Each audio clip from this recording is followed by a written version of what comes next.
Donc, les premiers cercles, le cercle horizontal à une main en position de garde. Donc, évidemment, les vidéos, je vais les montrer garde à droite, mais il faut penser à inverser après. Hein. Donc, garde à droite parce que c'est plus classique. Il faut plutôt se mettre un petit peu là qu'on voit bien les pieds. Voilà, c'est pareil, il faut être assez proche. Donc, pour l'instant, on utilise le peigne classique par rapport à la garde à droite. Ça veut dire pied droit devant, peigne droit. Hein, attention, le peigne, bien relâché, le coude lourd, mais quand même, on garde sa structure. Lui, il vient pousser. Les défauts, souvent, c'est que le partenaire pousse sur la main. Ça, c'est pas bon. Il faut être derrière le poignet. Il est bien relâché. Sa poussée, vas-y.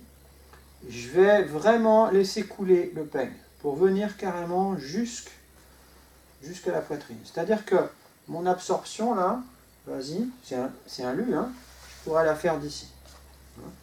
Là, je suis déjà dans le lu. Vas-y. Ok, donc on va conserver cette idée-là.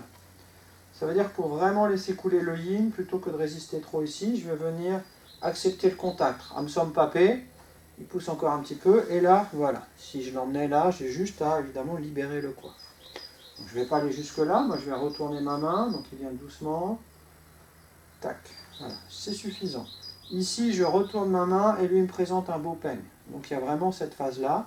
Il accepte d'abord au niveau de la poitrine, il relâche bien le coude et l'épaule, il tourne le bassin, pas trop, il garde le contact avec moi, il retourne la main. Pendant qu'il retourne sa main, moi je retourne mon avant-bras qui était comme ça pour lui présenter vraiment un beau peigne. Et c'est parti, chacun son tour, très doucement comme ça, pour prendre le temps de relâcher le song, de travailler la rotation du bassin, le travail des quads. Et voilà, vraiment pas plus vite que ça au départ. Relâche encore un petit peu ton bras sur le yin. Donc son relâchement, il va faire que il va un petit peu venir dans une diagonale comme ça. Ce sera plus facile pour moi. S'il absorbe trop vers le bas, ça va être difficile pour moi. Donc là, on est dans un travail. Donc voilà, comme ça, c'est très bien par exemple. Voilà. Un défaut qu'on va retrouver souvent, donc là, il ne l'a pas, je vais le faire pour vous montrer. Je ne sais pas si vous allez bien voir à la caméra. C'est ça. C'est de partir dans des cercles. Parce que c'est vrai, le nom, on dit cercle horizontal. En réalité, c'est Peng Lu Han. Si on part dans un cercle comme ça peut être sympa. Hein, voilà. Mais on n'est pas vraiment dans un travail de truchot. Hein, on pourrait être dans un travail d'échauffement, pourquoi pas. Ma poussée, ça n'a aucun intérêt qu'elle parte là-bas. C'est-à-dire qu'une fois que j'ai absorbé mon lu, je ne vais pas trop loin déjà. Là, je serais déjà trop loin parce que je suis vrillé. J'ai juste, vas-y, j'ai juste à dévier sa main. C'est suffisant pour moi. Si je voulais enchaîner sur autre chose, c'est largement suffisant. Je n'ai pas besoin de l'emmener ailleurs. Ici, ma poussée, je ne la fais pas passer par là. Je reviens directement sur son centre.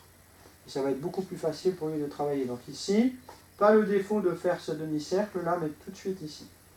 Voilà, donc d'ici, tout de suite son centre. Peigne, lu, et âne tout de suite en direction du centre. Peigne, lu, mon âne directement en direction du centre. Voilà, peigne, lu, âne. À une main. Pour l'instant, on garde classique. Voilà. Et pour l'instant, on va jusqu'au contact poitrine, hein, pour en plus travailler le Hamsom papé. Voilà. Bien en lâchant le coude et surtout en travaillant les quads. Ok. Évidemment, ce qu'on a fait à droite, on le fait à gauche.